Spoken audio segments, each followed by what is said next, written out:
Dear listener, government ان کو باقاعدہ کام کروائے کہ 10-20 لاکھ کو کام یہ لو بھائی آپ کرو، اور اس پہ کوئی پابندی نہ ہو، نہ سود ہو، سود تو پہلے ہی حرام ہے اور سود میں ہم جکڑے جا رہے ہیں۔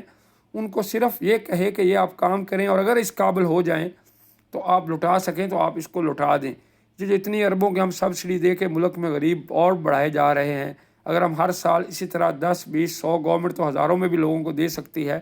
تو ان کو دے، اور یقین کریں جب یہ 1000 بندہ اسٹیبل ہوگا یہ ضرور پیسے واپس کرے گا۔ اس طرح حقدار کو اس کا حق ملے گا اور غربت ختم ہوگی۔ اور ہم بھی معاشرے میں ایسے کر سکتے ہیں، اسٹوڈنٹس ایسا کر سکتے ہیں، محلے دار ایسا کر سکتے ہیں۔ ہر محلے میں کوئی غریب ہے، ہم مل کے پیسے اکٹھے کریں، پیسے اکٹھے کر کے اس بندے کو کاروبار کروا دیں، اور صرف کاروبار کروا کے ہم پیچھے نہ بیٹھ جائیں بلکہ اس کے کاروبار کو سپورٹ کریں۔ مثلا ہم سارے مل کے کسی بندے کو ایک گروسری کی شاپ اگر بنا کر دے دیتے ہیں تو ہم سارے محلے والے کوشش کریں کہ اسی سے جا کے سامان لیں، اس سے اس کا